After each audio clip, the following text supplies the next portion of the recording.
Hi everyone, मेरा नाम है ब्रजेश।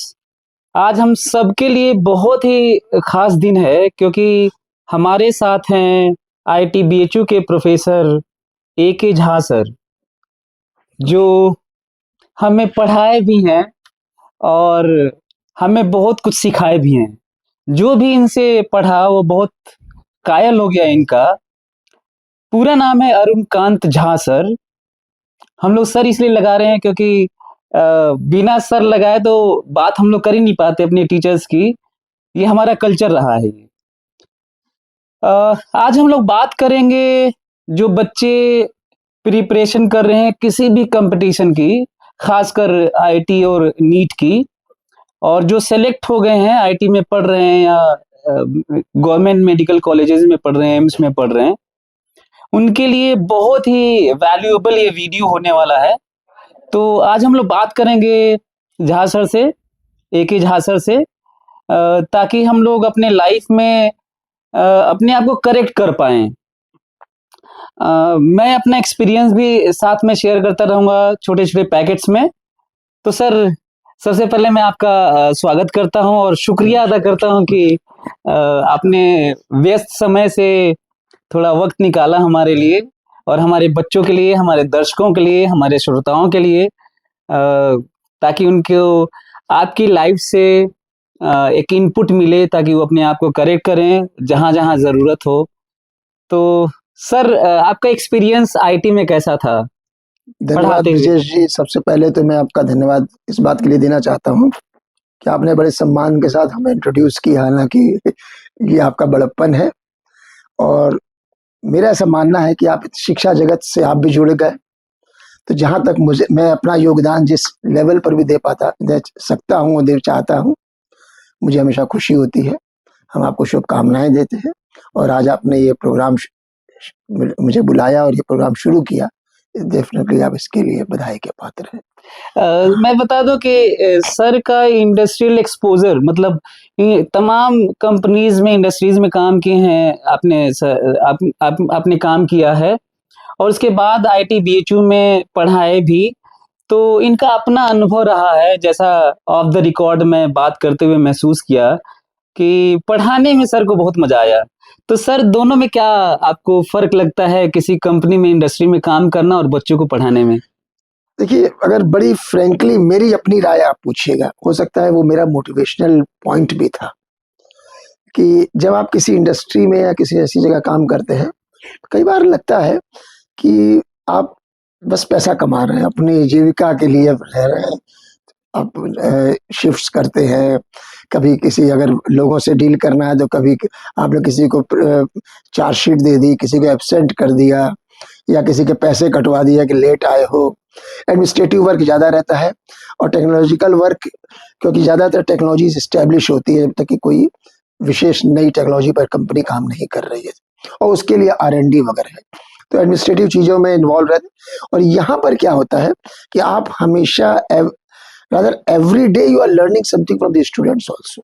राइट। उनकी लाइफ स्टाइल को आप देखते हैं, आप बड़ा मोटिवेट होते हैं और कई बार हम लोग अपने आप को स्टूडेंट की तरह बिहेव करने लगते हैं, यंग फील करते हैं। ये एक बड़ा भारी बेनिफिट है और ऐसा फील होता है कि हम किसी परिवार के लिए हम कुछ काम कर रहे हैं, उनके बच्चे को एजुकेट कर रहे हैं, सोसाइटी को कुछ अपनी जीविका के सिवाय सोसाइटी को भी कुछ दे रहे हैं, पे बैक कर रहे हैं। ये एक बड़ा भारी सेटिस्फेक्शन फील होता है। राइट। और सबसे बड़ी चीज मैं आपको कहना चाहूंगा कि एक शिक्षक का हमेशा उद्देश्य ये रहता है, जैसे पेरेंट्स का होता है, फादर चाहता है कि मेरा बच्चा मुझसे आगे बढ़े, तो एक शिक्षक भी भीतर से यही चाहता है कि मेरा स्टूडेंट मुझसे आगे बढ़े। राइट। करियर में सर दो ही लोग हैं, एक पिता होता है, एक टीचर होता है। इसीलिए गुरु का नाम भी दिया गया है। ईश्वर, गुरु, भगवान, ये चीज है। और टीचर ये चाहता है कि ये हमसे आगे बढ़े, और जिस दिन वो ऐसे प्रश्न करने लगता है इसके जवाब टीचर को भी ढूंढने पड़ते हैं, तो उसको भीतर से बड़ी खुशी होती है। हाँ जी सर, काफी शिक्षा का अल्टीमेट उद्देश्य शायद यही है कि बच्चा ऐसा तैयार हो जाए कि वो अपने क्वेश्चंस करने लगे आपसे और आगे बढ़े हो। राइट सर, ये आईटी, जो आईटी का पर्पस था जब हमारा देश आजाद हुआ, तो जो आईटी का पर्पस था कि इंफ्रास्ट्रक्चर हम लोग डेवलप करेंगे, रिसर्च करेंगे, R&D डिपार्टमेंट्स के तौर पे इसको देखा जा रहा था। बहुत सारे डैम्स बनाए हमने, टेक्नोलॉजिकल एडवांसमेंट बहुत सारे किए और पर्पस भी यही था, तो पूरा भी होता हुआ दिख रहा था। ये कैसे धीरे-धीरे शिफ्ट होता हुआ इस तरह से जाना जाने लगा कि जॉब खूब बड़ी-बड़ी मिलेगी। इतना बड़ा नाम आईटी का क्यों है देश दुनिया में, खासकर अपने देश में, जो पूरी का पूरा यूथ ही इस नज़रिए से देखता है कि आईटी में जाना मतलब जॉब पैकेज बड़ा-बड़ा। अब ये क्या डाउन किया गया है वो जो पर्पस था हमारा शुरुआत से लेकर? नहीं, ऐसी बात नहीं है। अगर आप इस चीज़ को गौर से देखें, किसी भी नेशन का जो है सोशियो इकोनॉमिक डेवलपमेंट उसके प्रोग्रेस को रिफ्लेक्ट करता है। राइट। और वेल्थ प्रोड्यूसिंग एक्टिविटीज जो होती है, मेजर टू ही है, agriculture and manufacturing industries. Right. और इसके लिए दोनों में अगर आप देखिए, इंजीनियरिंग एग्रीकल्चर में भी इन्वॉल्व है। हाँ। क्योंकि जब हम एडवांस में एग्रीकल्चर की बात करते हैं तो हमको मशीनरी चाहिए, ऑटोमेटेड मशीन्स चाहिए, ये सारी चीजें हमको चाहिए। और इसीलिए एग्रीकल्चर इंजीनियरिंग भी पढ़ाई जाती है। और इंजीनियरिंग एज सच तो खैर है ही, जिसमें कि हम तरह तरह के प्रोजेक्ट्स, तो इसकी इम्पोर्टेंस राइट इवन ब्रिटिशर्स ने समझी जिस समय ब्रिटिश रूल था यहाँ पर। राइट। और मैं ब्रिटिशर्स की इस बात में तारीफ करूंगा कि वो जानते थे कि वो यहाँ रूल करने आए, फिर भी उन्होंने कॉलेज लोगों के मैन पावर डेवलपमेंट भी किया। बहुत सारे डेवलपमेंट, इंफ्रास्ट्रक्चर डेवलपमेंट तो किया ही, साथ में मैन पावर उन्होंने इंजीनियरिंग कॉलेजेस खोले। राइट। रुड़की 1857 में खुला था, 47। राइट। रुड़की। और उसके बाद शिवपुर इंजीनियरिंग कॉलेज जो हमारी नॉलेज में है, वहाँ एक महाराष्ट्र मुंबई में भी इंजीनियरिंग कॉलेज खुला। हाँ। और हमारा IITBHU उस समय बैंको था। मालवीय जी ने संभवतः इसी सब चीजों से प्रेरित होकर के, और लोगों ने उनको मोटिवेट एंकरेज किया मालवीय जी को, राइट, कि हाँ आप भी ठीक काम करें, क्योंकि ब्रिटिशर्स खुद ऐसा जो है, तो उन्होंने यहाँ पर 1916 में जो है इंजीनियरिंग कॉलेज की स्थापना की, बैंकों की। और क्योंकि ब्रिटिशर्स का ऑब्जेक्टिव था ट्रेन्स, यहाँ रेलवेज चलाना, ब्रिजेस बनाना, डैम्स बनाना, इस तरह की उनकी रोड्स बनाना, और उसके लिए क्वालिफाइड इंजीनियर्स वगैरह की जरूरत थी। राइट। इसलिए उन्होंने इस चीज को किया। पोस्ट इंडिपेंडेंस क्या हो गया कि लोगों को फील होने लगा कि ब्रिटिशर्स का ये स्टेप करेक्ट था। और उन्होंने उसको अपने, हम चाहते ना कि वो तो अंग्रेजों ने किया, हमने भी तो कुछ किया फिर। हाँ जी। तो उन्होंने 1950 से जो है IITs का स्थापना शुरू की उन्होंने। राइट। हाँ। और 1961 में एक एक्ट भी तो IIT एक्ट की तरह आया, इंस्टीट्यूट ऑफ नेशनल इम्पोर्टेंस। हाँ। National importance means what? खाली शिक्षा क्षेत्र में नहीं, इंटर्न हम इंफ्रास्ट्रक्चर डेवलप करेंगे। राइट। हमारे रोड्स अच्छी बनेंगी, हमारे पुल ब्रिजेस वगैरह बनेंगे, और लोकोमोटिव्स वगैरह, सही हर तरीके की जो मशीनरीज वगैरह जिसकी रिक्वायरमेंट होगी कंट्री में, वो बनेगी। और एक तरीके से देखा जाए तो आज की तारीख में भी ये एक इंडेक्स बन गया है कि कहाँ पर हमारा जो है वो इंजीनियरिंग अचीवमेंट्स हमारे किस तरीके के हैं, technological achievements, that is the index of the progress. Right. वो इन्होंने जो है इस IITs इसी ऑब्जेक्टिव से किया गया, और फिर धीरे धीरे कई और कॉलेजेस भी आगे बढ़ते चले गए। राइट। लेकिन सर वही मैं ये बोलता कि ये शिफ्ट जो जॉब पर्पस वाला आ गया, तो लोग इसी नजरिए से देखने लगे। तो मैं ये जानना चाह रहा हूँ सर कि जो बच्चे प्रिपरेशन कर रहे हैं आईटी में, ख्वाब होता है ना, सपना होता है कि हमें आईटी में जाना है, पढ़ना है, तो मैं ये जानना चाह रहा हूँ कि किन बच्चों को आईटी की प्रिपरेशन करनी चाहिए? एक प्रेशर बिल्डअप हो जा रहा है, वो बच्चे अचीव नहीं कर पा रहे हैं, तो अपना खेत, अपने मतलब कोई भी चीज एक गिरवी रख कर भी तैयारी करने लग रहे हैं, कोटा जाने रहे हैं, यहाँ वहां जा रहे हैं, और इतना डिप्रेशन में, इतना फ्रस्ट्रेशन में भी चले जा रहे हैं कि वो सुसाइड तक किए हैं। तो मैं ये जानना चाह रहा हूँ कि इससे पहले कि लोग किसी पर्टिकुलर फील्ड में जाएं, खासकर IIT का तैयारी करने के लिए, जिसपे हम लोग बात कर रहे हैं, किन बच्चों को तैयारी करना चाहिए IIT की? इसमें देखिए, सच्चाई तो ये है कि जब हम IIT की या इस तरह बोले इंजीनियरिंग एजुकेशन वगैरह की जब हम बात करते हैं, तो वहाँ एक सर्टेन लेवल तक, मतलब उसका दायरा सीमित नहीं है। बड़ा विस्तृत दायरा है। जब आप इंजीनियरिंग कॉलेजेस में एंटर करते हैं, वहां पर देखिएगा उसकी लाइफ स्टाइल और पढ़ाने का तरीका और सारी चीजों को जब आप गौर करने लगेगा, आपको लगता है कि बहुमुखी विकास जिसको बोलते हैं, वो इस तरह के कॉलेजेस में जब आप एंटर करते हैं तो मिलता है। ये बात सही है। जी इंटर्न जॉब्स तो नेचुरली मिलेंगे, क्योंकि आप उस चीज के लिए तैयार किए गए हैं। आप डिजाइन, मैन्युफैक्चरिंग और तरह तरह के प्रोडक्ट्स डेवलपमेंट वगैरह के लिए आप तैयार किए गए हैं। तो महज जॉब के लिए इच्छा रखना हमारे समझ से एक बहुत ही छोटी सोच होती है कि हमको इतने का पैकेज मिल जाएगा। वो एक सर्टेन टाइम तक आपको सेटिस्फेक्शन जरूर देगा, राइट, लेकिन उसके बाद आपको लगने लगेगा कि ये हमारा और भी कुछ चाहिए।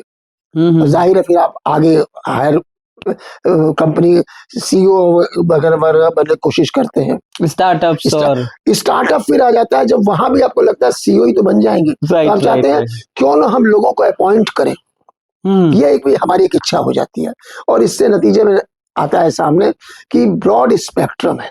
अब क्वेश्चन आती है किस तरह के लोगों को जाना चाहिए। अगर आप ध्यान करें, गौर करें, इंजीनियरिंग में क्रिएटिव डिजाइन होती है, राइट, और इनोवेशन होता है। आप चीजों को इनोवेट करते हैं, और ये चीज मतलब डिजाइन एज सच होती, मतलब बुक में गाइडलाइंस होती है। इसीलिए डिजाइन, आपने गौर किया होगा, इंजीनियरिंग डिजाइन का जो पेपर होता था, उसमें बुक्स अलाउड रहती थी। हाँ। क्योंकि क्रिएटिविटी तो आपको खुद अपनी लानी है ना उस डिजाइन में, राइट। हाँ। कि इसका इस टेबल का शेप ऐसा होगा कि ऐसा होगा। हाँ। वहाँ गाइडलाइन दी गई होगी कि यहाँ ऐसा शेप होने से स्ट्रेस ज्यादा हो जाएगी, और ये सारी चीजें अनबैलेंस हो जाएगा। हाँ। ये सारी चीजें हैं। हाँ जी। तो वो चीजें इंजीनियरिंग एजुकेशन ही देती है, राइट। और इसलिए ऑफ कोर्स दूसरे एरियाज भी हैं, उसको मना नहीं किया जा सकता, लेकिन beyond the syllabus, beyond the course, जो एरिया ढूंढता, मतलब वर्क करता है, that is engineering and medical professional lines. Right. वो आपको ग्रो करने का ज्यादा मौका देता है। आप, और दूसरी चीज क्या होती है, ये ग्रोथ धीरे धीरे एक अजीब डायमेंशंस में भी जाने लग जाती है। वो किसी में भी जाते हैं तो फिर अच्छा। हाँ, फिर आप हर चीज में सोचते हैं कि इसकी डिजाइन है तो ये मेरे कपड़े, इस कोट की डिजाइन फिर ऐसी क्यों ना हो। हाँ। आप ऐसे सोचने लग जाते हैं। हाँ। तो कहने का मतलब है कि आप में प्रतिभा का निखार आने लगता है। इसीलिए जब आप इंजीनियरिंग कॉलेज का एक वातावरण जब देखिए, हॉस्टल्स में लड़के लोग साथ रहते हैं, अलग अलग जगहों से लोग आते हैं। हाँ। उन बच्चों में अलग अलग क्वालिटीज भी होती है। मिनी इंडिया कहा जाता है, मिनी इंडिया कहा जा सकता है। और उसमें लोग एक दूसरे के गुणों से वाकिफ होते हैं, कल्चर से वाकिफ होते हैं। और मुझे याद है एक हम लोगों का एक स्टूडेंट था, ककला सरिया करके उसका नाम था।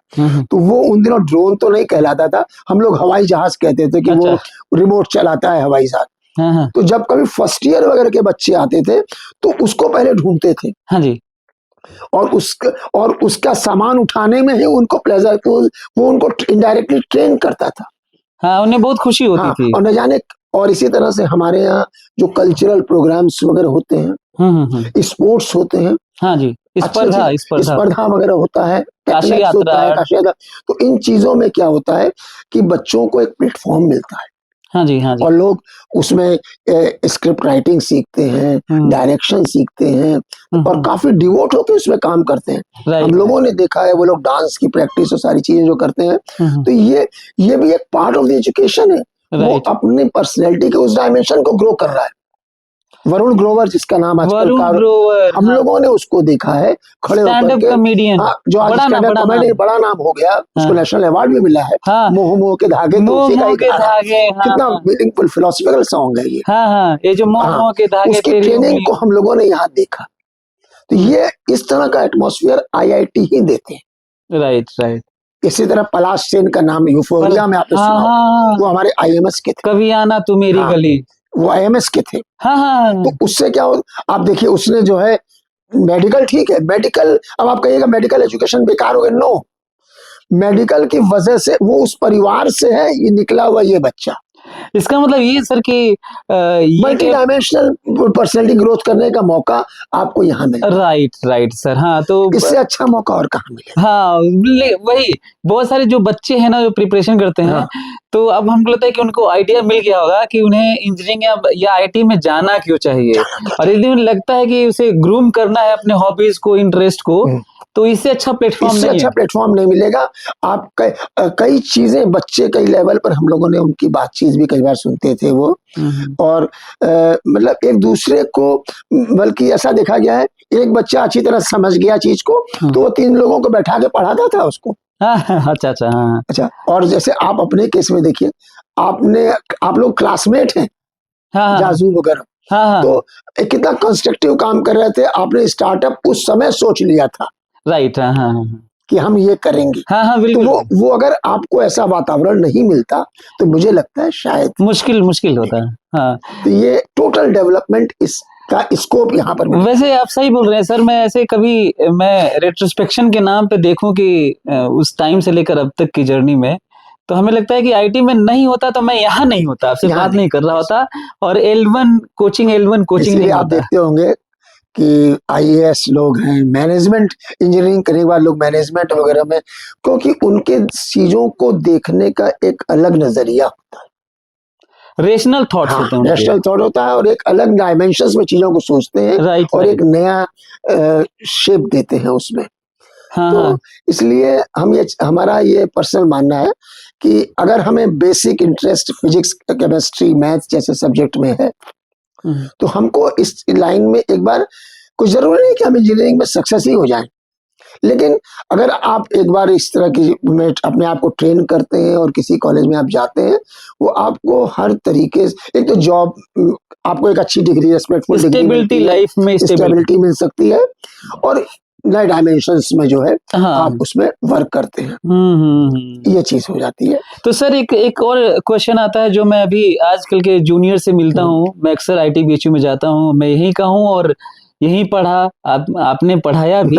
तो मैं आपसे ये जानना चाह रहा हूँ, आपको ज्यादा आइडिया होगा कि अभी भी आप उन बच्चों से मिलते हैं, कुछ प्रोफेसर्स का मानना है, अलग अलग ओपिनियंस है लोगों के, आपका क्या मानना है? क्या क्वालिटी डाउन होती जा रही है धीरे धीरे बच्चों की, वो वाली हम लोग के टाइम वाले से, कि अच्छे की वैसे स्टैग्नेंट है देखिए, जो डाउन इस तो समय के बच्चे आ मैं रहे हैं? पर्सनली नहीं कहूंगा कि डाउन हो। हाँ इसके कई कारण हैं और कुछ सामने दिखते भी हैं और कुछ समझ में भी आते हैं। जितनी प्रिपरेशंस करके बच्चे आते हैं तो हम कहेंगे बेसिक कॉन्सेप्ट्स वगैरह में ये ज्यादा स्ट्रांग होते हैं जो बच्चे से, क्योंकि उन्होंने बड़ी रिगरस ट्रेनिंग इसके लिए, रिगरस लेबर के बाद वो यहाँ आए हैं।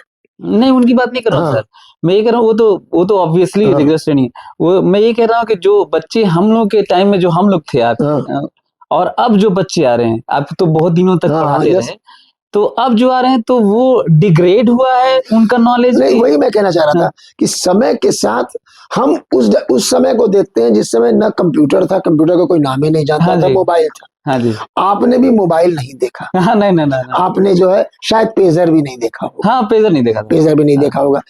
आज इतने एमिनिटीज लोगों को मिल जाती है तो जाहिर है ग्रोथ उनकी, डेवलपमेंट उनका रिलेटिवली बेटर होता ही है वो।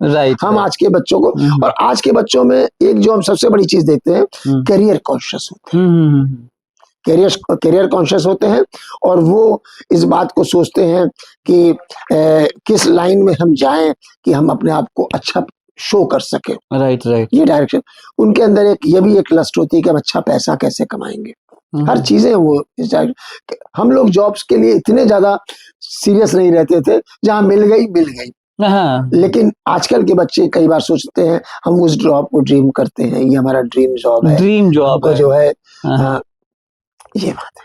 हाँ सर, तो अब थोड़ा, ये तो आईटी में बच्चे जो हैं उनकी बात हो गई। अब जो हम लोग के टाइम से जो बड़ा एक शिफ्ट आया है, चेंज आया है, वो देखने को मिल रहा है पिछले 10 महीनों में। सर बहुत दुख के साथ कहना पड़ रहा है कि पिछले 10 महीनों में कोटा में 40 बच्चों ने सुसाइड किया, प्रिपरेशन करने वाले। और वो रिकॉर्ड्स वाली बता रहा हूँ मैं, ऑफ द रिकॉर्ड, या और मतलब जो रिकॉर्ड्स नहीं है उनके तो और संख्या ज्यादा होगी शायद। और केवल कोटा शहर की बात कर रहा हूँ, पूरे अक्रॉस द कंट्री कुछ और भयावह डेटा होगा। लेकिन हम लोग के टाइम में ये नहीं था, जब हम लोग प्रिपरेशन किए थे। तो आप ये क्या ये बड़ा सा क्या शिफ्ट, क्या चेंज देखते हैं कि आज के दिन ऐसा हो गया? बल्कि मैं तो कहूंगा आपके टाइम में जो था, हमारे टाइम में वो भी नहीं था।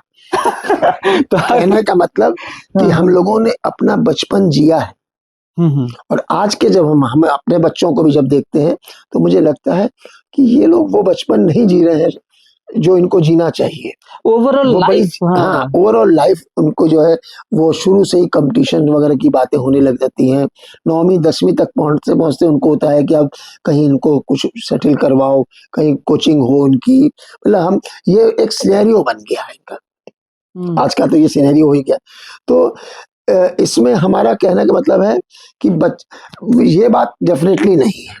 हम लोगों के समय में एक अलग एटमॉस्फेयर था, आज के वक्त गुजरते वक्त के साथ अलग एटमॉस्फेयर हो रहा है, और बच्चे अकॉर्डिंगली अपने आप को ट्यून्ड भी कर लेते हैं।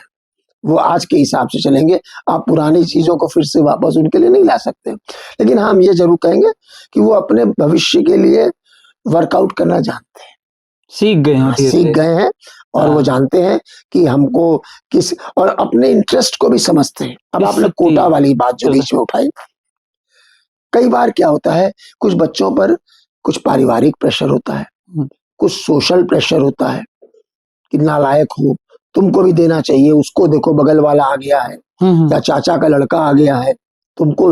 हर बच्चा एक जैसा नहीं हो सकता।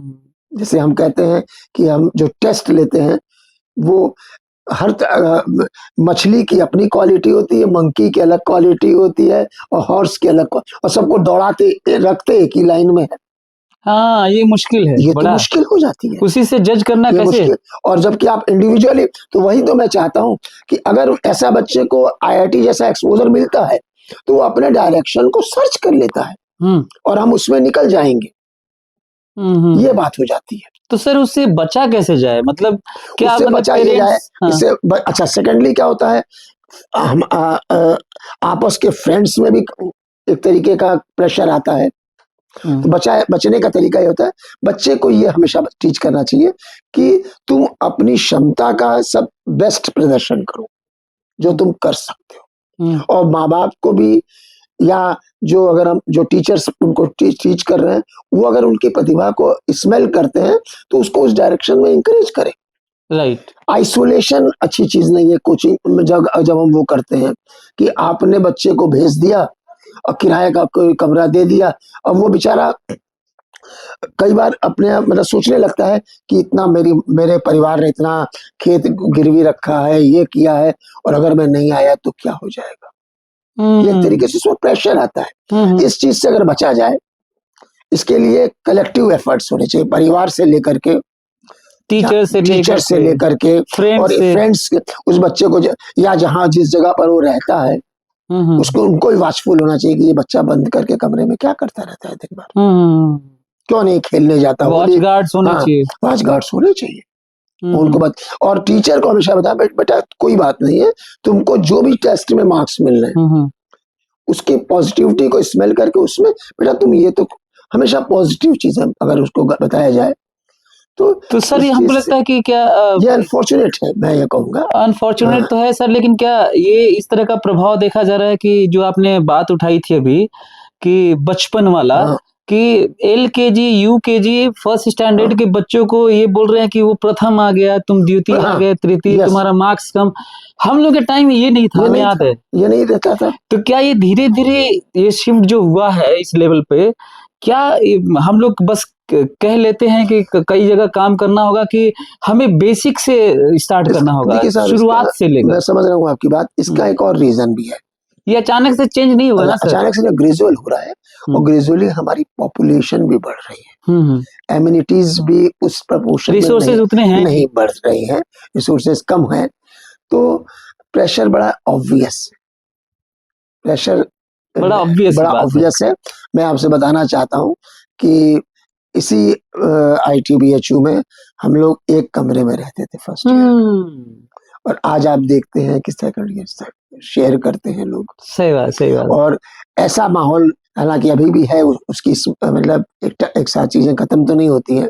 महाराज वगैरह बड़ी पर्सनल केयर लेते थे। हाँ हमें याद है। कि आपको बुखार है, आपके लिए मूंग की दाल की खिचड़ी बनी। हाँ हाँ हाँ हाँ। तो ये इस तरह के इंजीनियरिंग कॉलेज वगैरह ही में का एक माहौल होता है। तो हमारा कहने का मतलब ये है कि बच्चों को शुरू से टीच करना चाहिए, पेरेंट्स को भी, कि हम आइसोलेटेड मत रहो।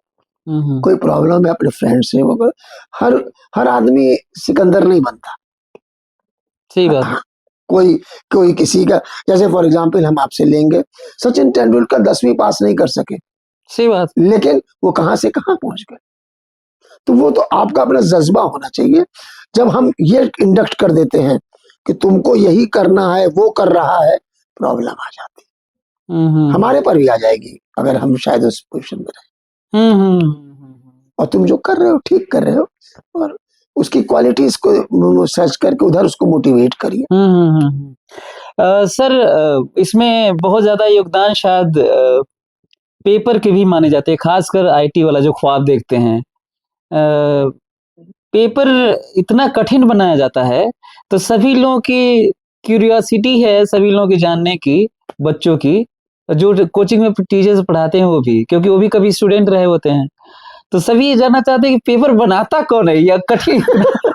जेई एडवांस का पेपर, जेई मेन का तो ठीक भी है, मतलब वो थोड़ा, हाँ, ये जेई एडवांस का इतना खतरनाक पेपर कौन बनाता है? नहीं, देखिए, आप जो बनाने वाली बात बोल रहे हैं, बनता तो इसी दुनिया में यही कहीं होगा, इसमें से दुराय तो नहीं है कि, लेकिन सबसे बड़ी बात ये हो जाती है कि कठिन और सरल की तो बात ये होती है, जो चीज हम कर पाए वो सरल हो गई।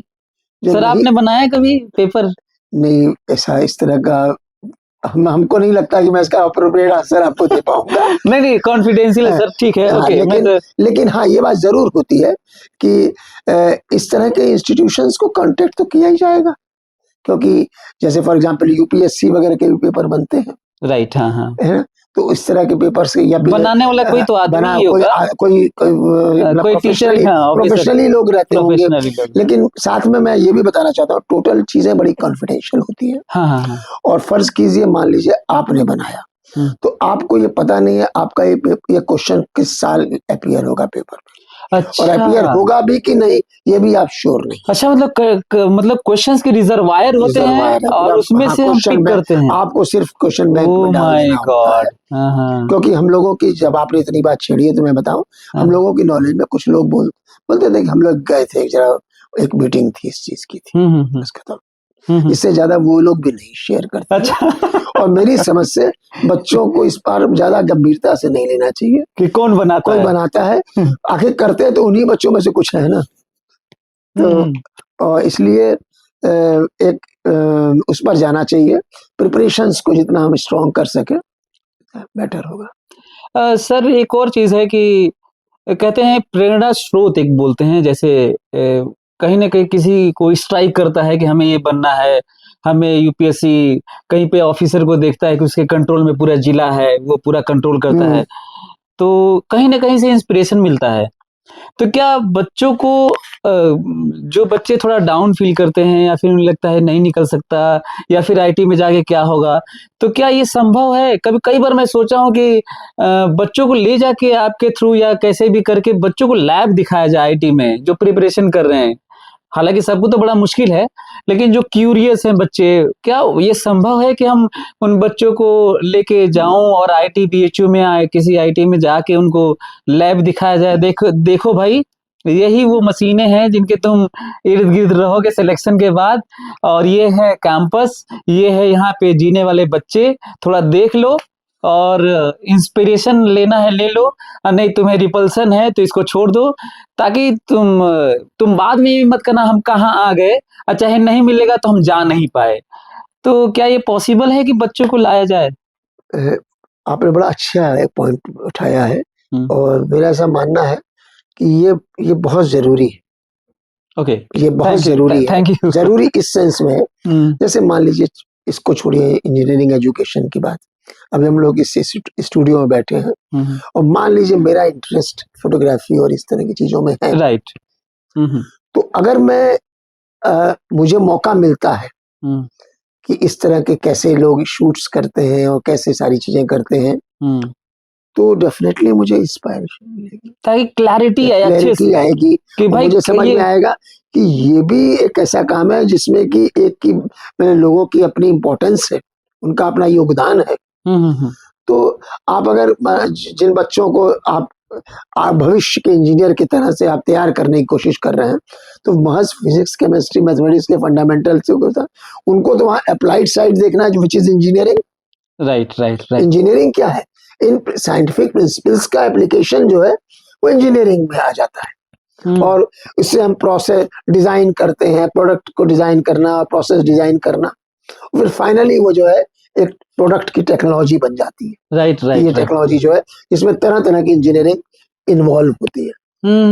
तो ये चीजें अगर कोई लड़का, आई एम वेरी श्योर, पता ही नहीं होगा कि मैकेनिकल इंजीनियर क्या पढ़ते हैं।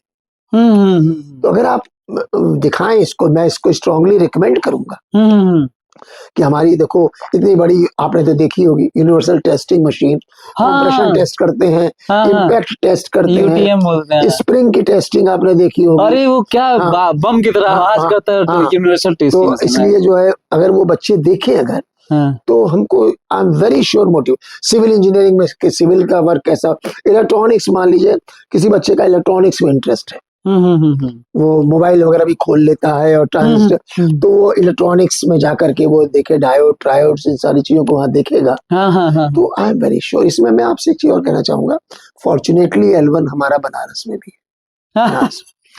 तो इन बच्चों को आप यहाँ पर जो टेक्निक्स होती है उसमें अवश्य दीजिए।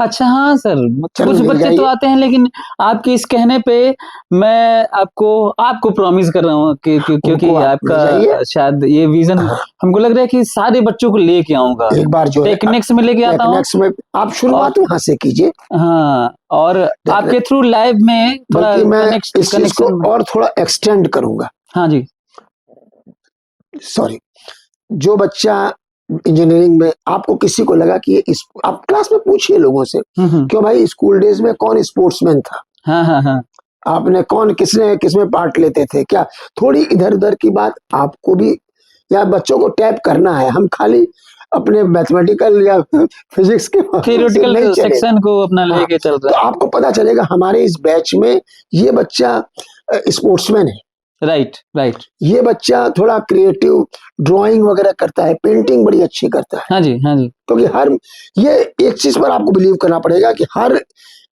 हर इंसान में कोई ना कोई यूनिक क्वालिटी होती है। आपकी बातों से सर हमको ये लग रहा है ना कि, और हमको उसको एक्सप्लोर करना है। आपकी बातों से सर अभी जस्ट हमको ये लग रहा है, क्लिक किया है, स्ट्राइक किया है कि आईटी कैंपस में जिस तरह से काशी यात्रा, स्पर्धा, स्पोर्ट्स एक्टिविटीज जो करते हैं, डांस वाला, ड्रम वाला, म्यूजिक वाला, आप उनको ले जाइए, वो उसमें ले भी जाते हैं और कोचिंग में भी करवाते हैं, ताकि एक तो उनका मूड फ्रेश होगा, राइट, हाँ, और दूसरे उनको लगेगा I can also do this. आप देखिए हमारे फिल्म इंडस्ट्री में कितने, जितेंद्र कुमार एक है, जो इसमें जीतू भैया, वो आप खड़गपुर के ग्रेजुएट है, और वो कौन सा एक सीरियल आता है ना इसमें, पंचायत बड़ा सक्सेसफुल चल रहा है, बहुत बढ़िया, क्या एक्टिंग किया उन्होंने, बहुत शानदार। कोटा फैक्ट्री, पंकज त्रिपाठी भी आपको, पंकज त्रिपाठी, अच्छा, शंकर महादेव जो म्यूजिक, कंप्यूटर इंजीनियर, हाँ, राइट राइट। अच्छा, उनकी ये कहानी कल ही मैं केबीसी में उनको सुन रहा था, मुझे बड़ा अच्छा भी लगा वो सुन करके, और मैंने उस समय सोचा भी कि अगर मौका लगेगा तो मैं एग्जाम्पल दूंगा। उन्होंने कंप्यूटर बनाया नहीं, बस प्रिपेयरिंग फॉर द यूएस, और उसका पासपोर्ट तैयार हो गया था, पासपोर्ट वीजा सब हो चुका था, उसको जाना था यूएस आगे उसके लिए। तो उसने अपनी मदर से कहा कि मेरा कोई खास इसमें मन नहीं हो रहा है। तो बोला तुम क्या करोगे? तो बोला कि नहीं, मैं वो जॉब छोड़ दूंगा, मैं म्यूजिक, गाना गाऊंगा। क्या बात है? तो बोले तुम पागल हो रहे हो? बोले हाँ, मैं जो भी है मैं करूंगा यही काम, क्योंकि मेरा दिल इसको एंजॉय करता है। मैं आपसे बताना चाहता हूँ, मेरा बैकग्राउंड ये रांची का है। मैं जानता हूँ किस डोरंडा के किस ग्राउंड में धोनी प्रैक्टिस करते होंगे, ऑर्डिनरी सा ग्राउंड है, राइट राइट, और एक बहुत बड़ा सपना, एक बहुत बड़ा क्रिकेटर वहां पैदा हो रहा था, एक बहुत बड़ा कैप्टन, बहुत अच्छा इंसान वहां पैदा हो रहा था। तो जिसके अंदर लड़क, और उसने क्या किया, जिस नौकरी के लिए लोग न जाने कितने पापड़ बेलते हैं, टीटीआई की, उसको उसने खड़गपुर के प्लेटफॉर्म से छोड़ दी। क्या बात है। उसने कहा राइट राइट, ये चीज होती। शंकर महादेवन पे सर हमें याद आ रहा है कि इतने मतलब उनका सरगम जो अंडरस्टैंडिंग है वॉइस क्वालिटी की और सिंगिंग की और आलाप की, वो अमेजिंग है। पंकज त्रिपाठी, हाँ, कहाँ से कहाँ, वो भी ही इज आल्सो। हम इन चीज को गौर करते हैं कि कौन इस तरह के प्रोफेशनल्स है। उनको आप देखिए एक अलग, एक यूनिक उनकी सोच ही अलग होती है।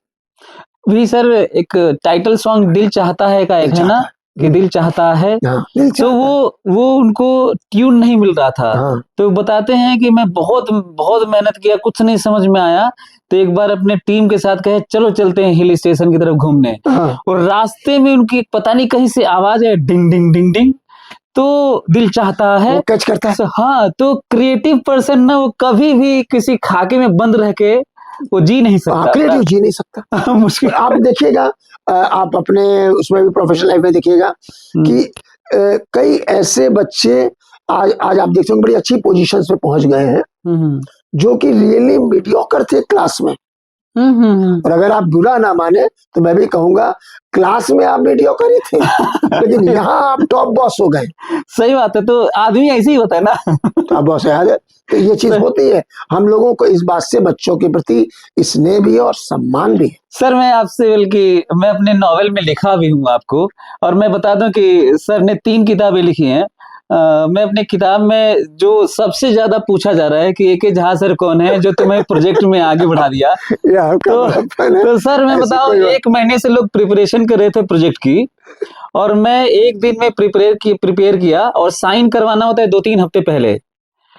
और जब दोस्तों ने मुझे बताया कि साइन करके फॉरवर्ड करवाना है, और कल प्रेजेंटेशन है प्रोजेक्ट का, और आज तक हमारा अभी कुछ पता नहीं था। मैं अपने दोस्तों से पूछा गया कि अब तुम्हारा कुछ नहीं होगा, तुम्हारा लगेगा ईयर बैक, अब तुम्हारा कुछ नहीं होने वाला है। एक मेरे दोस्त ने बोला कि देखो अब साइन केवल एक ही व्यक्ति कर सकता है ITBHU में, या तो एके झा सर कर सकते हैं, नहीं तो अब कोई नहीं करेगा, तुम्हारा उद्धार नहीं होगा।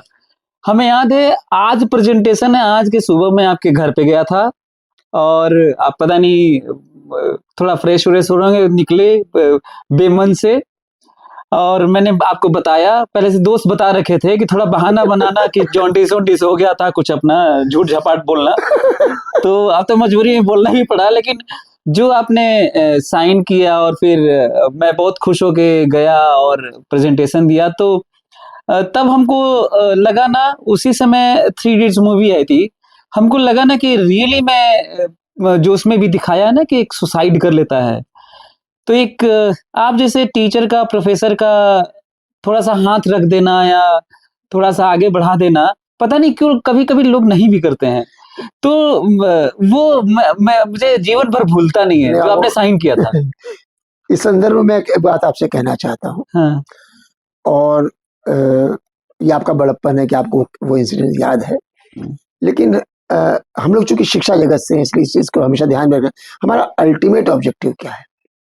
अल्टीमेट ऑब्जेक्टिव है कि इस बंदे को एक अच्छा नागरिक बनाना है, आगे। राइट, ये बहुत कम लोगों के प्रोजेक्ट आप करेंगे, किसी को 10 नंबर मिला, किसी को 4 नंबर मिला, जो भी हुआ, A मिली, C ग्रेड मिली, जो मिली, पास हो जाते हैं, सब निकल गए। लेकिन अगर हम आपका हार्म करते हैं तो आपको उससे कोई फायदा नहीं होने वाला है, ना हमको होगा और ना सोसाइटी को होगा। तो हमें एक ब्रॉडर पर्सपेक्टिव में ये देखना है कि हम इसकी कैसी मदद और किस तरीके से करें मदद, कि ये पॉजिटिविटी इसके अंदर बनी रहे। सर जब भी मैं 3 इडियट्स मूवी देखता हूँ ना, तो जब भी 3 इडियट्स देखता हूँ, मोटिवेट किया। और मैं एक चीज शेयर करूंगा, मैं इंडस्ट्री से आया हुआ था। हम लोगों ने वर्कर्स को पैसे कटवाए, चार्जशीट भी हुई, कोई फर्क पड़ता नहीं। हाँ, लेकिन सर जब आप स्नेह से उनसे बात करते हैं तो बड़ा बढ़िया वो कस के आपके लिए काम करते हैं, और ये चीजें होती है। संभवतः यही चीज थी, और इसको मैं तो यही कहूंगा, आप भी कुछ ऐसा ही बच्चों के प्रति एटीट्यूड मैं तो करता हूँ सर, आप ही से सीख के करता हूँ मैं, और काम मतलब सब आप मतलब बच्चे तराश रहे हैं, यहाँ पर हीरे तराश रहे हैं। Thank you sir. और मैं दसियों बार थ्री इडियट्स देखा हूँ मैं। और जब वो मोमेंट आता है ना थ्री इडियट्स में, वो प्रोजेक्ट कर जाता है वायरस के साथ साथ में ऐसे करके उठा के उसके ड्रोन ही बनाता है जरूर और उसे फेंक देता है और फिर वो सुसाइड कर लेता है। सेट कर तो जब भी ये थ्री इडियट्स मूवी देखता हूँ हर बार आप याद आए हमको कि नहीं, काश पता नहीं वो भी बच्चे बच जाते यदि आपकी तरह टीचर्स प्रोफेसर्स मिले होते जो सुसाइड किए होंगे कि ये चलो ये थपथपा दिया उनके मैं सिर पे। हाँ दोहराऊंगा, आपका बड़प्पन है, आप चीज याद करते हैं। लेकिन हाँ, अ, आप भी चूंकि एक शिक्षक हैं तो मैं अवश्य कहूंगा कि बच्चों को अपना बच्चे समझ के काम बिल्कुल करना बिल्कुल, ये तो करते हैं अगर सर, हम हम नहीं लोग ट्राई समझते करते हैं हैं। हाँ तो मजा नहीं आती है। हाँ सर, एक मेरा एक क्वेश्चन है सर कि आईटी में बहुत इस बात को लेके चर्चा रहती है कि लड़के लड़कियों का अनुपात रेशियो बड़ा कम है, प्रोपोर्शन वो। जैसे मेरे में 54 स्टूडेंट्स थे, उसमें एक लड़की थी। तो जो वहाँ का माहौल है ना, रेशियो वाला होता है ना, एक आदमी अपोजिट सेक्स अट्रैक्शन और ये सब चीजें होती हैं। आपसे इसलिए बात कर रहा हूँ क्योंकि मैं ऐसा हक समझता हूँ कि आपसे बात कर सकता हूँ नहीं मैं। नहीं, जरूर कर सकते हैं। तो एक तो ये बताना है सर, वहाँ पे जो लव अफेयर्स होते हैं लड़के लड़कियों का आपस में घुलना मिलना, धीरे धीरे वो आगे पड़ाव पे बढ़ भी जाते हैं, मैरिज भी करते हैं। लेकिन उसमें तो एक एक कर लेते हैं, बाकी लड़कों का एक संख्या होता है ना कि वो इस तरह का सोचते हैं कि वो दोनों साथ में हैं तो यहाँ पे तो अब इतनी लड़कियां हैं नहीं। तो आप इसको किस नजरिए से देखते हैं, उसे डेवलपमेंट में लाइफ को आगे लेके? क्योंकि लड़कियों की संख्या बहुत कम है। मैं दो समझ दो गया। आपको आंसर करना है। एक, लड़कियों की संख्या, क्या लोग लड़कियों को कम पढ़ा रहे हैं? और दूसरा ये बताना है कि ये कितना प्रभाव पड़ता है एक बच्चे को जब उसकी गर्लफ्रेंड नहीं है तो? आपने बड़ा लाजमी क्वेश्चन किया है और हमको लगता है यूथ्स को ये काफी इंस्पायरिंग लगेगा। इसका आंसर ठीक से मिले अगर तो हाँ जी, हाँ जी, हाँ तो जी। हाँ। इसमें हम आपसे ये बताना चाहेंगे, आपने अपने समय की बात बताई। हमारे समय में हमारी बड़ी बहन हमसे ज्यादा पढ़ने में तेज थी। क्या बात है। शी वॉज मच बेटर और उसको हाई स्कूल में 3 सब्जेक्ट्स में डिस्टिंक्शन आए थे। लेकिन उसको 8 सब्जेक्ट्स उसको मतलब मान लिया गया था कि लड़कियां 8 सब्जेक्ट्स पढ़ेंगी, ओहो। म्यूजिक पढ़ेंगी, बहुत है तो होम साइंस पढ़ लेंगी। हाँ, मेरी दीदी भी पढ़ी हाँ, थी। गिने चुने लड़कियां जो है, कभी कदार हम मतलब लोग उसको देखते थे, इसलिए मालूम है ये साइंस में पढ़ती है, एक ही बच्ची है, ऐसे करके ये समय था। उस रेफरेंस में अगर हम देखते हैं तो धीरे धीरे चीजें आज इम्प्रूव होती चली जा रही हैं इस रेशियो के पॉइंट ऑफ व्यू से। फिर एक दौर आया जब हम इंजीनियरिंग कॉलेज में आए, उस समय एक डायरेक्टर्स बेंगलो था, उसमें गर्ल्स हॉस्टल करके बनाया गया था, इस तरीके से करके हाँ, पुराना वाला आईटी का पुराना वाला भी था। और फिर और धीरे धीरे समय गुजरा और आज आप देखते हैं कि ऐसे कई बॉयज हॉस्टल है जिसको कन्वर्ट कर दिया गया हाँ। गर्ल्स लिमडी कन्वर्ट किया गया है। कई नए गर्ल्स हॉस्टल्स बने भी हैं। अच्छा, तो एक तो ये चेंज आ रहा है। जब तक इसका मतलब है कि अब ज्यादा लड़कियां first of all science subjects opt करती हैं एंड सेकेंडली उसमें आगे बढ़ रही हैं और इस मुकाम तक यहाँ भी आ रही हैं।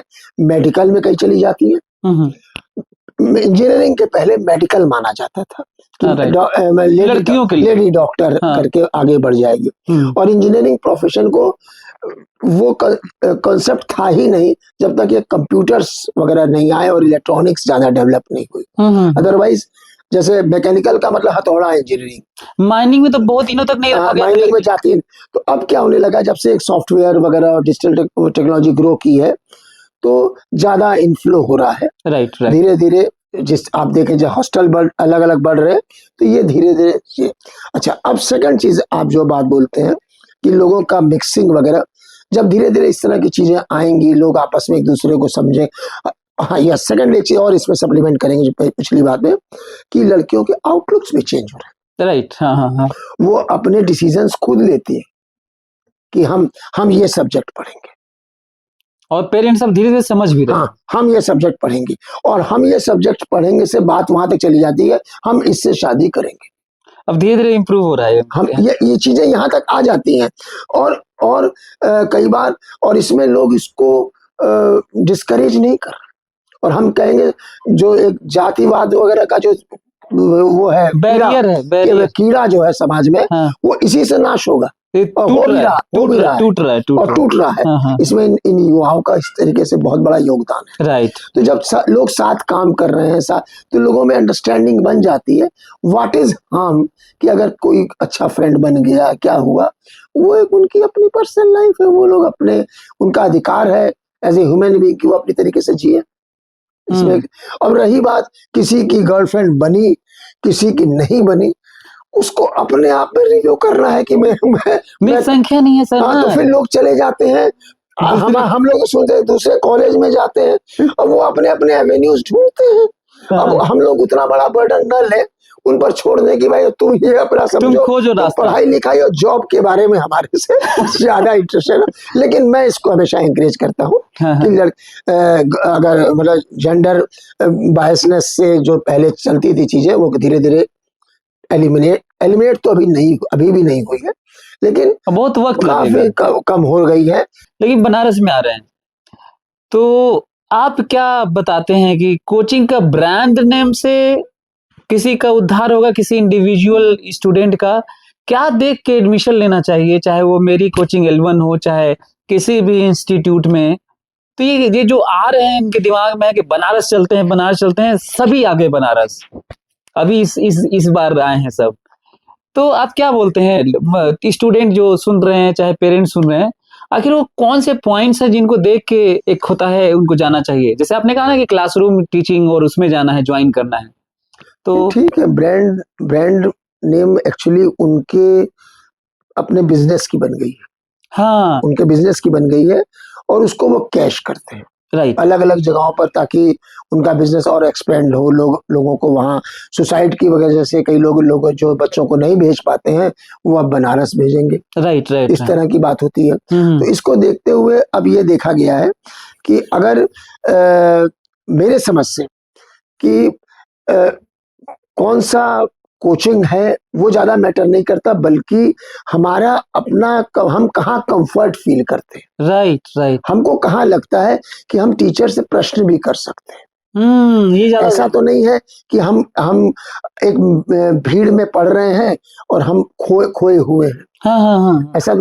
और वो टीचर हमारे लिए आफ्टर द क्लास अवेलेबल है कि नहीं, इन चीजों को ज्यादा देखना होगा, सही बात, बजाय इसके कि आपने किसी एक में भी ले ली ये आपने एडमिशन और आप उसमें भीड़ में खो गए, आपकी अपनी प्रॉब्लम सुनने वाला आपको लगता ही नहीं है कि कोई है वहां पर।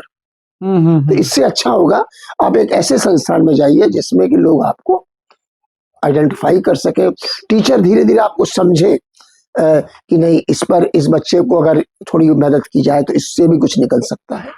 राइट, तो वहाँ राइट, आपको, और जिसमें आपको लगे कि फला टीचर इस कोचिंग में है, ये बड़ा अच्छा पढ़ाते हैं, हमको फलाना दोस्त ने पिछले साल जो आया था उसने बताया, तो हमारे समझ से बेटर अच्छा आपने सर जो मैं अक्सर बोलता हूँ, आपने और अच्छे से इसको क्लैरिफाई कर दिया। मैं ऐसे ही बोलता हूँ खासकर अपने लिए कि मैं ऐसे थोड़ा इगोइस्ट साउंड करता हूँ, लेकिन मैं बोलता हूँ कि मैं एक ऐसा डायरेक्टर हूँ जहाँ पे हर स्टूडेंट को एक्सेस है कि वो आए, पूछ ले, डिस्कस करे। तो आपने वही बात और थोड़ा ब्रॉडर सेंस में हमारी कह दिया। टीचर की एक्सेसिबिलिटी बहुत जरूरी होती है कि वो आपकी सब चीजें सुने, कोई पर्सनल प्रॉब्लम है वो भी सुने। सर आपने एथिकल और एथिक्स और मोरल वैल्यूज को लेकर जो आपने किताबें लिखी हैं, 3 आप एक खुद लेखक हैं, बहुत शानदार लेखक हैं। मैंने किताबें आपकी सारी पढ़ी हैं और मैं तो कहूँगा कि सभी को पढ़ना चाहिए। मैंने कई कहानियाँ सर की, सब रियली में सच पे आधारित कहानियाँ हैं। तो मैं पढ़ के बहुत इमोशनल हो गया, रोया भी था मैं 1-2 कहानियों में। सर मैं आपसे ये जानना चाह रहा हूँ कि आईआईटी की प्रिपरेशन और नीट की प्रिपरेशन वाला जो एक बड़ा हाइप क्रिएट किया गया है, बच्चे तैयारी करते हैं बहुत प्रेशर में रह के, उनके लिए नैतिकता कितना जरूरी है? एथिक्स मोरल वैल्यूज को बनाए रखना और साथ में जीना और प्रिपरेशन करना कितना जरूरी है? देखिए, पहली बात तो मैं कहूँगा कि ये कई चीज़ों से गवर्न होती है। हाँ जी। आपकी अपब्रिंगिंग कैसे एटमॉस्फेयर में हुई है, आपने कैसा पेरेंटिंग आपकी है, कैसी है, कैसे स्कूल में आप गए, वहाँ पर आपके कैसे फ्रेंड्स थे, कई चीज़ों को राइट, मिला-जुला करके ये आती है। लेकिन टोटलिटी में हम कहेंगे कि मॉरल वैल्यूज़ अपनी जगह पर एक स्थान रखती है पर्सनैलिटी में, और आप उससे उससे ज़्यादा जाने जाते हैं। लोग आपको ट्रस्ट तभी करते हैं जब आप में कुछ एसेंस देखते हैं कि नहीं, ब्रिजेश सर को ये बात कह दी गई है, ब्रिजेश सर को मालूम है। अगर ऐसा होता है तो आपको खुद ही फील होता है कि यस, इसकी वैल्यू इस तरीके से आती है। तो हमारे कहने का मतलब हर किसी को जहां तक हो सके अपनी लाइफ में मॉरल वैल्यूज को फॉलो करना चाहिए। मॉरल वैल्यूज आपको चीप होने से बचाएगी सोसाइटी में। राइट। वरना आप पढ़े लिखे भी हो गए, सब कुछ हो गए, लेकिन आप में पता चलता है इसमें कोई मॉरल वैल्यू है ही नहीं। राइट। तो टोटलिटी में आपको इसका हो सकता है कि आपको थोड़ा फाइनेंशियल लूजर कहीं पर लगे, कुछ है, लेकिन अगर आपकी मॉरलिटी है तो कोई बड़े दावे के साथ कर, नहीं साहब तुम जो भी कहो ब्रिजेश सर ऐसे नहीं है, हाँ। या एके झा ऐसा नहीं करेगा। हाँ। आखिर आपने कहा ना कि एके झा मना कर देंगे तो नहीं होगा, क्योंकि दूसरे कलीग्स जानते थे कि जो शॉर्टकट लगाएगा उसमें मीटिंग में उठा तो देगा ही बात। क्योंकि नोट ऑफ डिसेंट देने की का आपका एक व्यक्तित्व होना चाहिए। यसमैन जो है वो आप अगर खास तौर से आजकल मतलब क्या बोले नहीं कि यसमैनशिप बहुत ज्यादा लॉन्ग टर्म पे नहीं करती।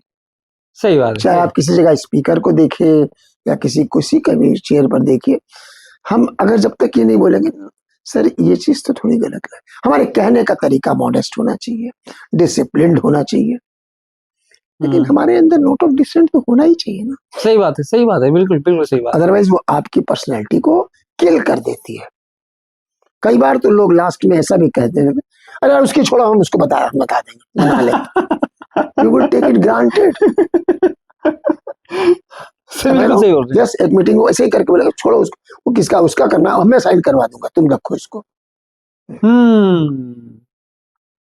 ये चीज सर एक मेरा क्वेश्चन है, जो इसलिए मॉरल वैल्यू अगर आपकी है तो आपका एक अपना व्यक्तित्व रहेगा, और ले दे के है क्या लाइफ में, व्यक्तित्व ही तो है, और क्या रखा गया है, बोलिए। और हाँ सर मेरा एक क्वेश्चन है, जो हर बार आप कहते हैं एक क्वेश्चन है, अगला नेक्स्ट है मेरा एक और क्वेश्चन है, एक और सर थोड़ा लाइटर नोट में मतलब हाँ।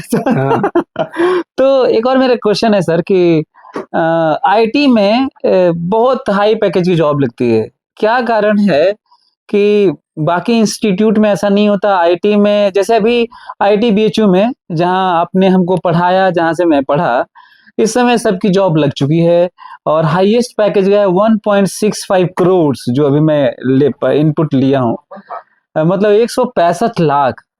तो क्या डिस्क्रिमिनेशन नहीं है कि कुछ बच्चों को पढ़ने के बाद जॉब नहीं लग रही है, बेचारा सफर कर रहा है कि क्या करें? आईटी में इतने बड़े बड़े पैकेज की जॉब लगती है, ये दो क्वेश्चन है मेरा, क्या ये डिस्क्रिमिनेशन है, और दूसरा ये है कि क्यों लगती है? नहीं देखिए, दोनों बताना है आपको। मैं समझ गया बात। पहली बात तो है आईटी की ब्रांड नेम है।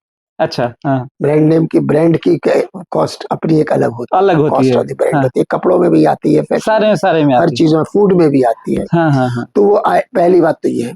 दूसरी चीज है, कोई जो ऑफर कर रहा है, आज मोस्टली जॉब्स जैसे प्राइवेट होते हैं, राइट, 97% वो जानता है कि मैं इसको एक पैकेज दे रहा हूँ, इसके अगेंस्ट में मुझे भी एक पैकेज मिल रहा है, जिसमें बच्चे में एक इनोवेटिव वो है और एक जुनून है काम करने का, he has got the proven records, right. तो वो सोचता है ये एक तरीके का हम इसमें इन्वेस्ट कर रहे हैं, instead of hiring 2-3 persons, I am investing only in 1 person। Right. और उसको अगर हम इसका 50% भी दे देंगे इसको, तो हमको इससे काफी कुछ निकलने वाला है। And he is not only A bookworm, किताबी कीड़ा नहीं, क्रिएटिव पर्सन, ये क्रिएटिव पर्सन है, इसकी अपनी एक सोच है, एक इंडिविजुअल व्यक्तित्व है। अगर ये हमारी कंपनी को किसी जगह जाकर रिप्रेजेंट करेगा तो हमारी कंपनी का नाम ही ऊंचा होगा।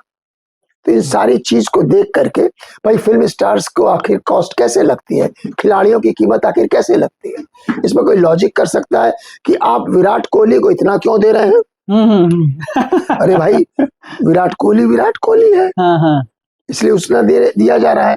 तो पैकेज तो कंपनी, प्राइवेट कंपनी अपना निगोशिएट करके वो देती है इसको। हाँ, इसमें आप ये कह सकते हैं कि दूसरे जो हमारे सेकंड नंबर के इंस्टीट्यूशंस हैं, वो जब तक फर्स्ट नंबर में, आईआईटीज में भी, सब आईआईटीज में नहीं मिलता है। हाँ हाँ हाँ, मैं जानता हूँ, कुछ में मिलता है। राइट राइट, तो उनकी ब्रांड वैल्यू है, राइट और राइट, प्रूवन रिकॉर्ड है, प्रूवन वैल्यू है, ये चीजें हैं, इसलिए मिलता है। हाँ सर, मेरा एक और क्वेश्चन है। बोलिए।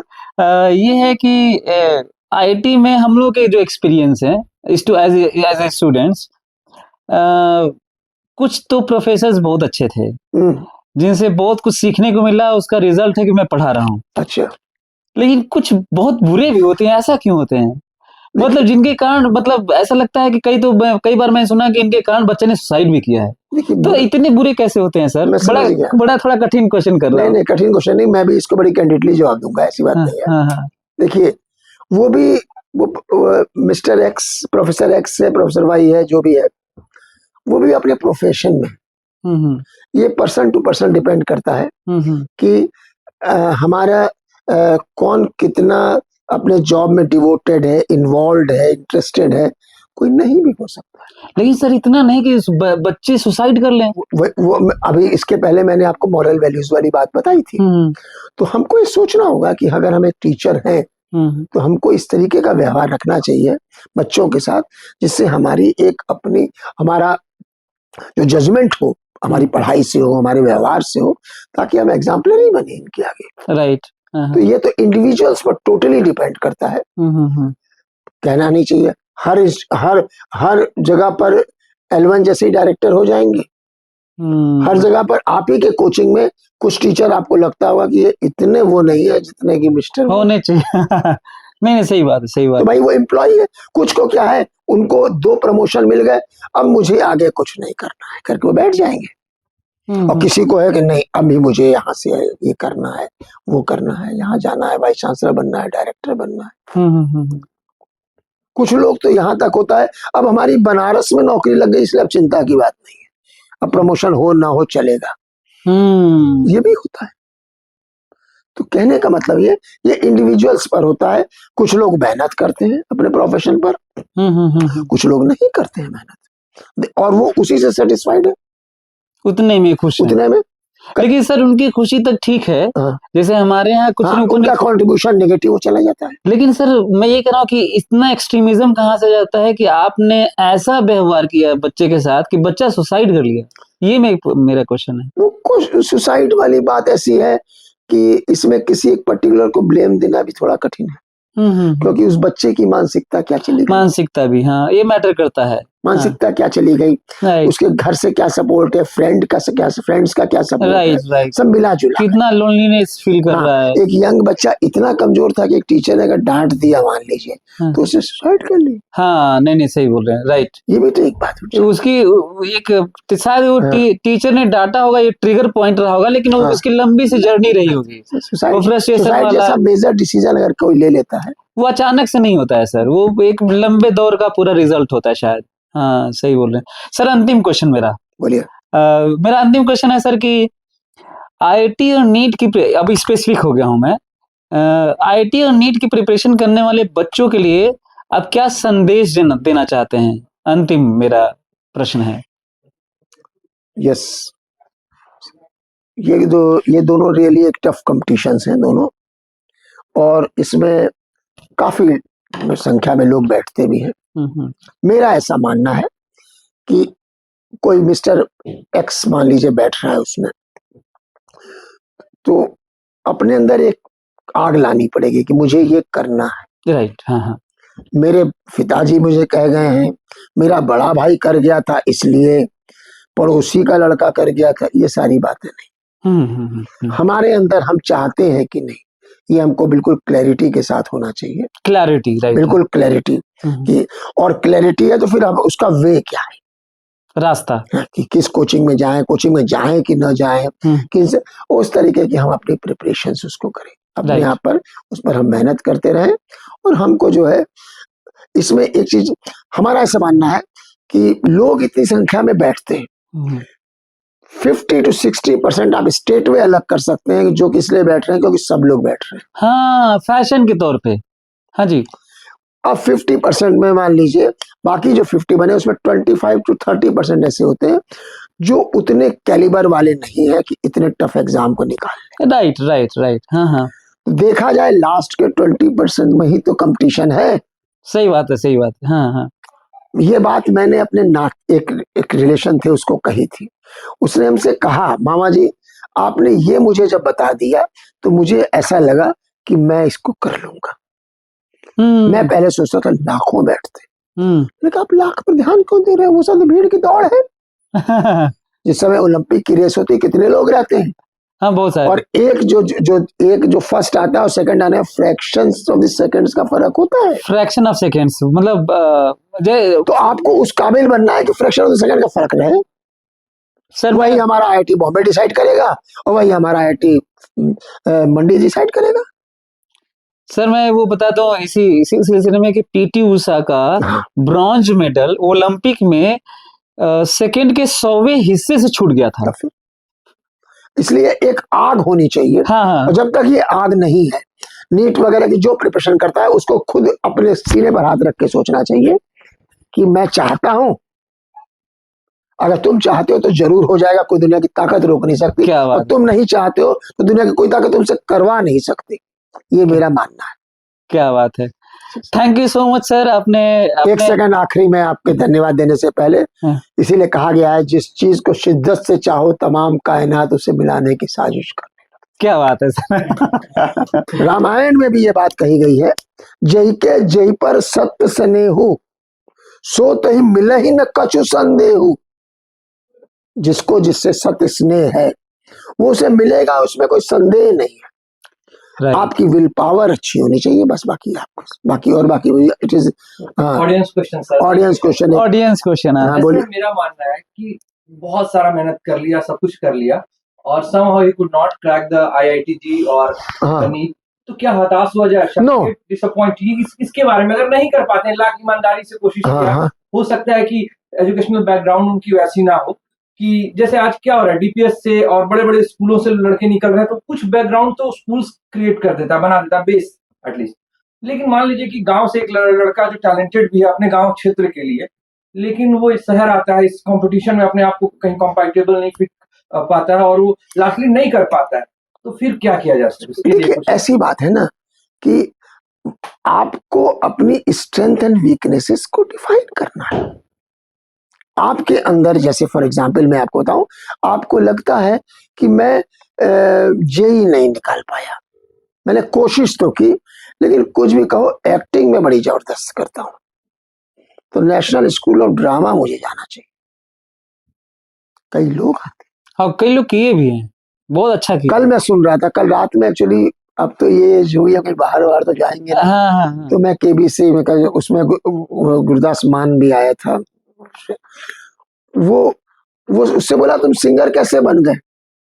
तो उसने बोला कि मुझे मेरे फादर चाहते थे कि ये कुछ पढ़े ये करे, मैंने कहा नहीं मैं गाऊंगा तो मैं बस गाऊंगा ही।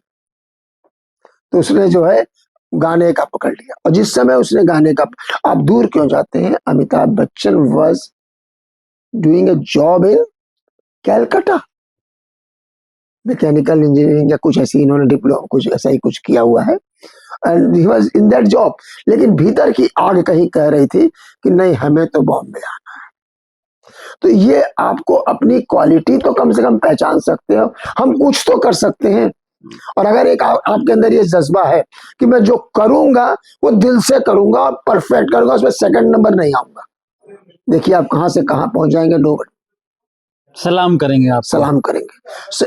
गांगुली, लेकिन कुछ चीजों की जरूरत है। गांगुली वाज नहीं, Kambli was the better player than Sachin, लेकिन सचिन में एक डिसिप्लिन थी भीतर से, तो सक्सेस मिलने के बावजूद भी कामले वो नहीं बन पाया जो सचिन में। सही बात। तो आपके अंदर एक जज्बा अगर है, आप एक मिनट के लिए सोचिए, ये भी नहीं कर सकता जो कुछ भी है मैं अपने पिताजी के, ठीक है, ठेले वाला ही काम देखता हूँ, फल वाला। तो आपके अंदर एक है कि मेरी दुकान फल की ऐसी होगी कि शहर में दूसरी नहीं होगी। क्या बात जहां अगर ये भी जज्बा नहीं है तो फिर आप कैसे करिएगा? खाली उस समय जज्बा दिखाइएगा कि शादी करूंगा तो इसी से करूंगा।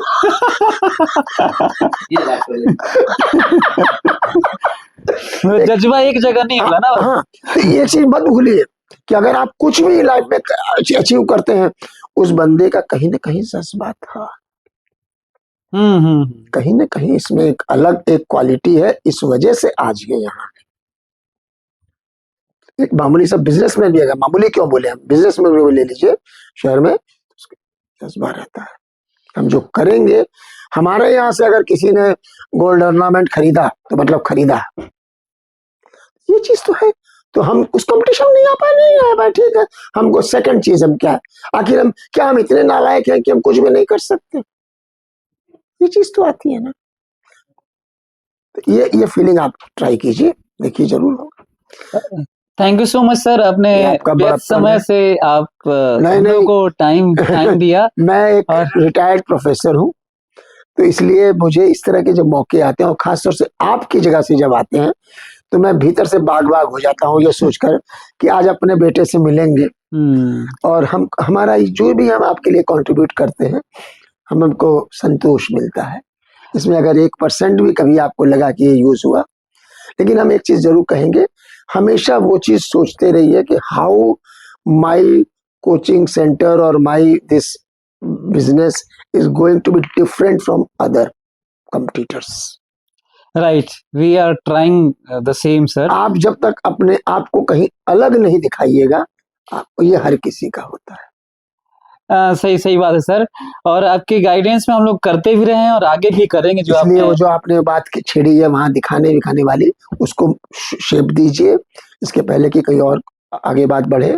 आप बच्चों को टेक्निक्स वगैरह और काशी यात्रा, इन सब में स्पर्धा में ले जाइए, स्पर्धा में लेके आएंगे सर, बिल्कुल। देखो कैसे बास्केटबॉल खेल रहा है, कैसे वो कर रहा है, तो आपके अंदर, और कब आपके अंदर का गुण कीड़ा काट जाएगा ना, आपको पता नहीं। सही बात है कि अरे ये बॉल तो मैं भी डाल सकता हूँ, चलिए बास्केटबॉल में आ गए आप। कुछ तो गुण जरूर आप में है, कुछ नहीं है। जैसा मुझे ऐसा लगता है, हो सकता है कि आपके यहाँ बिजनेस कोई होता हो, तो मेरा बिजनेस को एक्सपोर्ट में ले जाऊंगा। राइट। तो ये चीज होती है। तो सर, हमको इस नोट पे खत्म करते हैं, और हमें बहुत खुशी है कि सर आए और आपने यहाँ पे इतना वक्त निकाला हमारे लिए।